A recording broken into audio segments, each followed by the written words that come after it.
तो हेलो दोस्तों, आज के इस ब्लॉग में आपका स्वागत है दोस्तों। तो आप देख सकते हैं दोस्तों, पिंक दीवार है, पिंक टी शर्ट है दोस्तों। खाना बना लिए है दोस्तों, खाना खा लिए दोस्तों, क्योंकि दोस्तों दोस्तों बोलकर बोले बिना खाना पचेगा नहीं दोस्तों। दोस्तों होली की आपको बहुत सारी शुभकामनाएं दोस्तों। चिंकी स्कूल से आ गई है दोस्तों, स्कूल से ले आई। ये हम क्या बकवास कर रहे हैं यार, डायरेक्ट मुद्दे पर आ जाते हैं। लेकिन क्या करें, आजकल यही बकवास जो है ना यूट्यूब पर ज़्यादा चलती है। वही घिसे पिटे, हमने चाय बना लिया है, दूध पी लिया है, खाना खा लिया है। एनीवे, इन सारी चीज़ों को छोड़ करके अपन आ जाते हैं आईपीएल के मैचेस के ऊपर। तो भाई कल जो मुकाबला हुआ है केकेआर और एसआरएच का, मतलब एपिक ब्लॉकबस्टर, जहां कोई किसी से नहीं था कम। वहां था रसेल तो यहाँ था कलासन।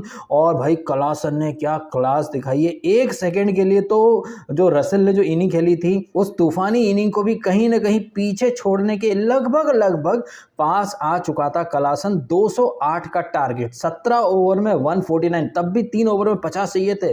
फिर 21 रन बनते हैं, टोटल हो जाता है 170। अगले ओवर में 26 बनते हैं, आखिरी ओवर में सिर्फ 12 रन चाहिए थे। लेकिन हर्षित राणा ने अपने नर्व्स पर क्या काबू रखा, और कलासन और वो एक और था शाहबाज, इन दोनों को आउट करके 4 रनों से केकेआर को ये मुकाबला जिता दिया है।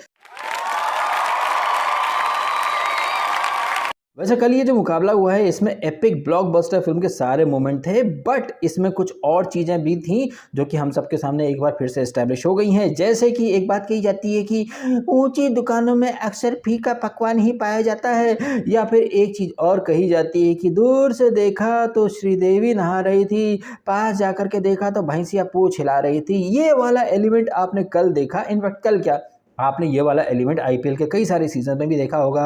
पहले निकोलस पूरन कितने, आई थिंक 10-15 करोड़ में खरीदा गया था, लेकिन एसआरएच को लगा गया था चूरन। 15 करोड़ मल ईशान किशन कभी कभार ही उस प्राइस टैग को जस्टिफाई करता है। उसी तरह से इस सीजन का सबसे महंगा करोड़ीमल, इस सीजन का सबसे एक्सपेंसिव खिलाड़ी कल अपने पूरे करियर का सबसे एक्सपेंसिव ओवर डाल करके गया है। उसमें विकेट एक भी नहीं मिला। वहीं जो दूसरे करोड़ीमल हैं, पैट कमिंस, हालांकि उनका हाल इतना बुरा नहीं था, लेकिन जो प्राइस टैग का जो भार होता है ना, उसको जस्टिफाई करने वाला परफॉर्मेंस तो कल पैट कमिंस भी नहीं दे पाए। तो ऊंची दुकान फीका पकवान साबित हुआ है मिचेल स्टार्क। वहीं हर्षित राणा और वो एसआरएच का नट्टू, इन दोनों को आई डोंट थिंक कि किसी भी फैंटेसी एक्सपर्ट ने बहुत ज़्यादा तवज्जो दी होगी। अब कल जिस तरह से हर्षित राणा और उधर से नटराजन ने परफॉर्म करा है, उससे एक चीज़ तो इस्टेब्लिश हो गई है कि ये जो बड़े बड़े नाम होते हैं ना, इनके पीछे आदमी को पगलाना नहीं चाहिए।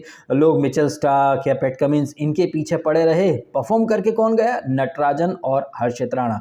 अब परफॉर्मेंस से हमें याद आया कि भाई साहब, आंद्रे रसल ने जो कल रसल मैनिया मचाया है, मतलब कल तो ऐसा था कि भाग्य पूरी तरह से रसल के ऊपर ही फोकस्ड होकर के रह गया था। पहले उसने बल्ले से दम दिखाया, फिर उसने 2 विकेट भी लिए। हालांकि उधर से कलासन ने भी बराबर टक्कर दी है। इन सारी चीज़ों के बीच में एक चीज़ और अच्छे से कल हम सबको देखने को मिली है, वो है किस्मत वाला कनेक्शन।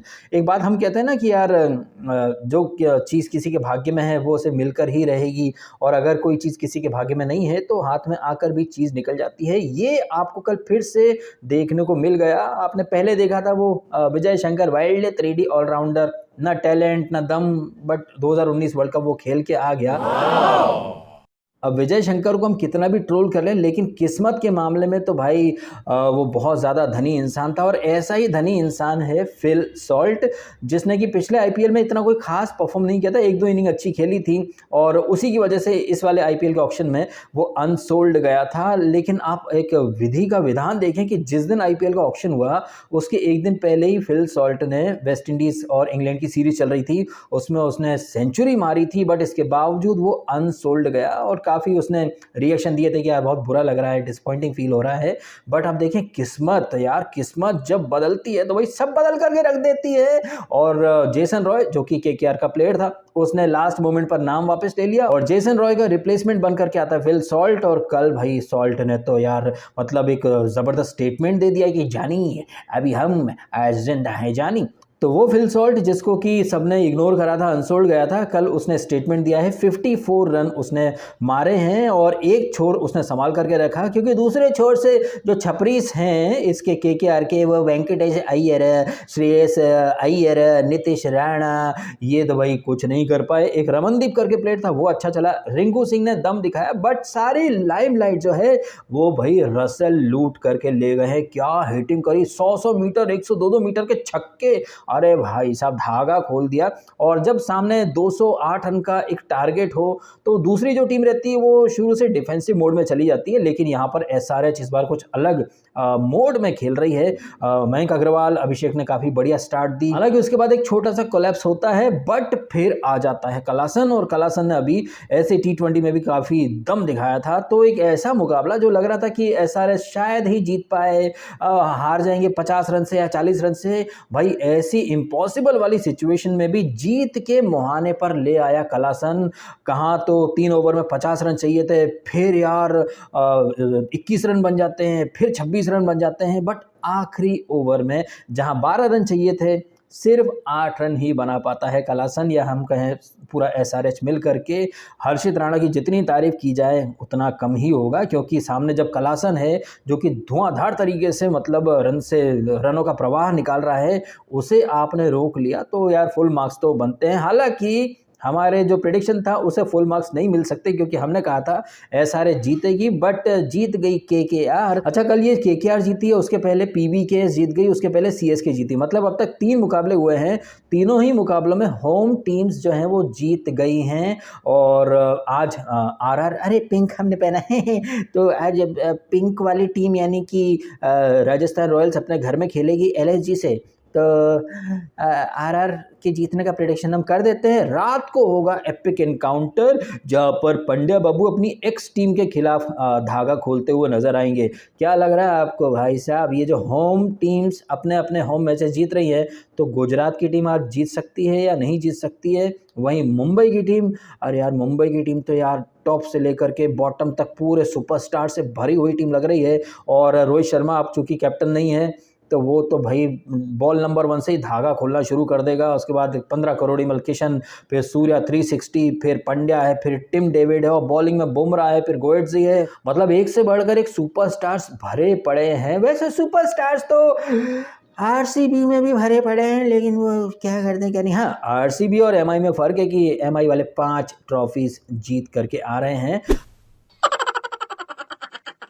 और अपना अपना पॉइंट प्रूव करने के लिए जीटी के पास भी रीजंस हैं, पंड्या की टीम के पास भी रीजंस हैं। तो पंड्या वर्सेस पंड्या की एक्स टीम के बीच में जो मुकाबला है, वहाँ पर पता नहीं क्यों, हालांकि होम टीम को एडवांटेज मिल रहा है, बट फिर भी मेरा मन कह रहा है कि आज इसके चांसेस हैं एमआई के जीतने के। आपको क्या लग रहा है, क्या लग रहा है आपको कि कौन जीतेगा जीटी वर्सेस एमआई में? मुझे लग रहा है कि रात वाला मैच एमआई जीत जाएगी, और दिन वाला मैच जो है वो यशस्वी जायसवाल की टीम यानी कि राजस्थान रॉयल्स जीत जाएगी। अच्छा, इसी दौरान मैं फ्लो में भूल गया कि कल डीसी वर्सेस पंजाब का भी मैच था, जिसमें कि डीसी जो है हार गई, बट डीसी में ऋषभ पंत का कमबैक हुआ है। हालांकि कमबैक वाली कुछ बड़ी इनिंग तो उसने नहीं खेली, और मैंने कहा भी था अपने वीडियो में कि यार पंजाब का मैच में कुछ भी हो सकता है, और ऋषभ काफ़ी लंबे टाइम के बाद आ रहा है। तो उस मैच में बस ऋषभ पंत ही था जिसकी वजह से मैंने वो मैच के कुछ हाइलाइट्स वगैरह देखे। अदरवाइज पंजाब के मैचेस में मेरे को कुछ खास इंटरेस्ट होता है नहीं, क्योंकि कुछ भी हो जाता है यार। वो सैम करन कभी चलता नहीं है,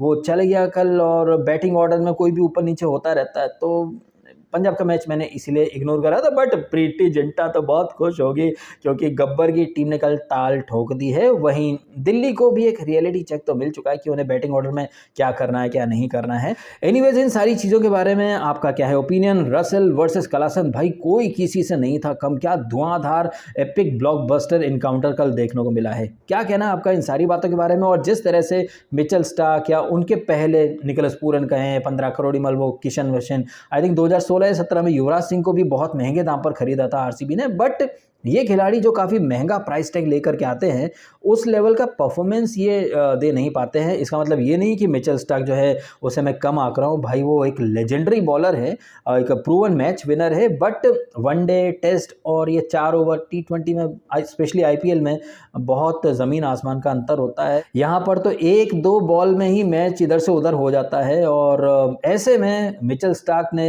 वो जो प्राइस टैग था 24 करोड़ के आसपास का, कहीं न कहीं उसे जस्टिफ़ाई करने वाला परफॉर्मेंस तो नहीं दिया है। हालाँकि ये पहला ही मैच है, आगे और कई सारे मैचेस हैं, लेकिन एक इंडिकेशन तो मिल गया है कि मिचेल स्टार्क से हमें कोई ज़्यादा एक्सपेक्टेशन नहीं रखनी चाहिए। उसके पीछे रीज़न ये है कि हमारे यहाँ के पिचेस जो है ना, वो इतने बॉलर फ्रेंडली पिचेस नहीं होते हैं। हमारे यहाँ या तो स्लो पिचेस होते हैं या फिर फ्लैट होते हैं और ऐसे में एक बॉलर के ऊपर इतना बड़ा दाँव पहले भी मतलब जब ऑक्शन चल रहा था तब भी काफ़ी सवाल खड़े हुए थे, क्योंकि मिचेल स्टार्क काफ़ी बार इंजर्ड भी हो जाते हैं। अब देखते हैं भाई आने वाले मैचेस में ये मिचेल स्टार्क क्या परफॉर्मेंस दे पाते हैं या नहीं दे पाते हैं। आप कमेंट करके बताइए इन सारी बातों के बारे में। और आज जो मैचेस हैं, दिन वाले मैच और रात वाले मैच, क्या लग रहा है आपको कौन जीत सकता है कौन नहीं? अपन ने तो बोल दिया दिन में RR, रात में MI, और क्या पता इसका टोटल अपोजिट भी हो सकता है, क्योंकि अपना समय कुछ ऐसा चल रहा है जो हम बोलते हैं काफ़ी बार उसका उल्टा ही हो जाता है। बिग बॉस में तो आपने देख ही लिया, जो बोला उसका उल्टा हो जाता है, लेकिन फिर भी अपन कर देते हैं प्रेडिक्शन दिल पे पत्थर रख के। चलो आप लाइक करना। Thank you so much.